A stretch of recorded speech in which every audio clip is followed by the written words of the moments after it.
Now, what is the official stand of Samal's local government about this issue? Let's ask Island Garden City of Samal 1st District Councilor Renz Lacorte. Sir, welcome po to News and Views. Can you hear us okay? Welcome. Thank you for having me. Alright, first and foremost, clarify lang po natin itong desisyon na po nito ng writ of kalikasan. Does this tell us, ito po pong project na to ay hindi pa po natitigil at this time?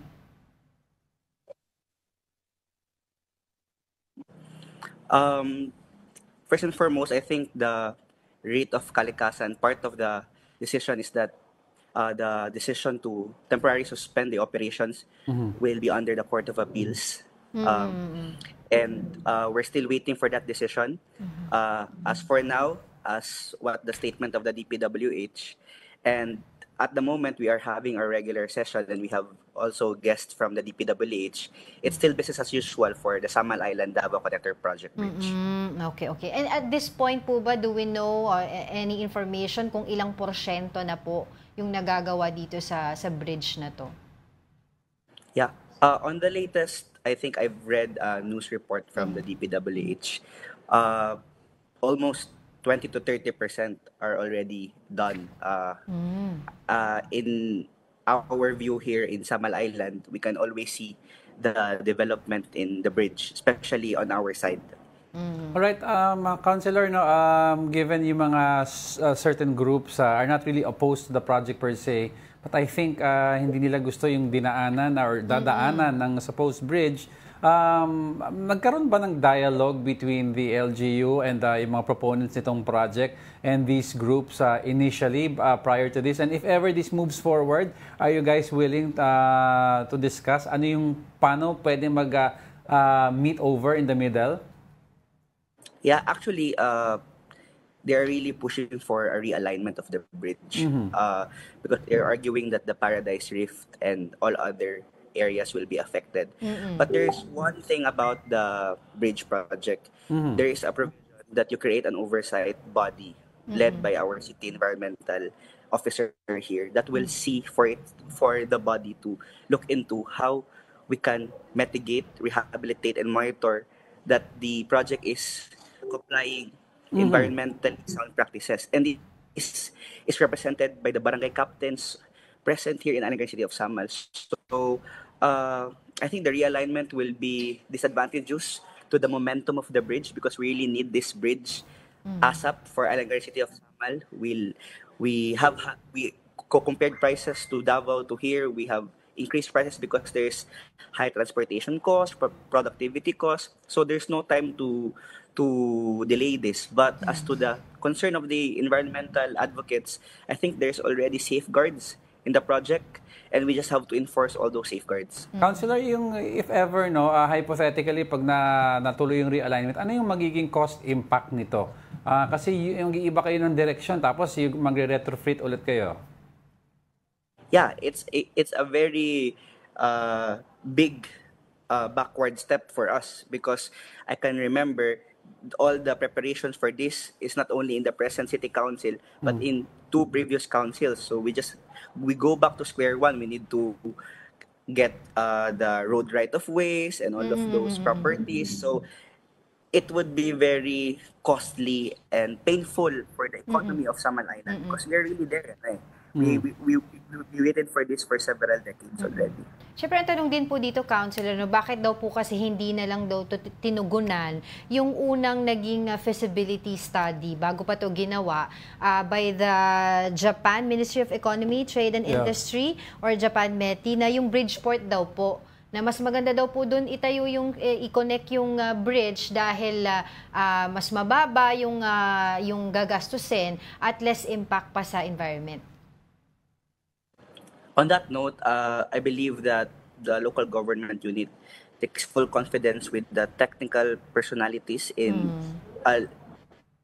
leading the project. So there are a lot of studies, there are a lot of reports, but I believe that within internal discussion with all the experts, yun yung na-decidean, and we respect that decision as well. That is the final link from Davao to Samal. Yun nga po, no, kasi sinasabi ng ibang mga environmental advocates na the mere presence lang po ng coral reefs doon ay dapat na nahinto na yung proyekto pero nagtuloy-tuloy pa rin daw.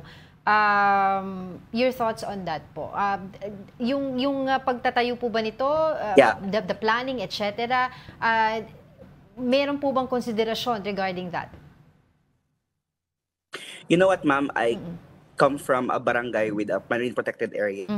My father was a former barangay captain, and we were fighting for our lives just to protect Sanipaan Marine Park, just kilometers away from the so-called bridge project.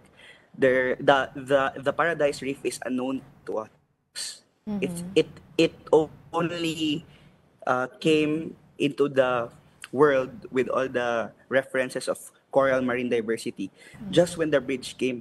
So that part there is not protected area. If there's really Paradise Reef, long time ago the city already declared that as marine protected area, but we did not because that particular area is not really something that when you say Samal, dito yun, doon talaga yung maraming corals, maraming marine ecosystem. So that part alone there is for me questionable because I know where are the marine protected areas in our city.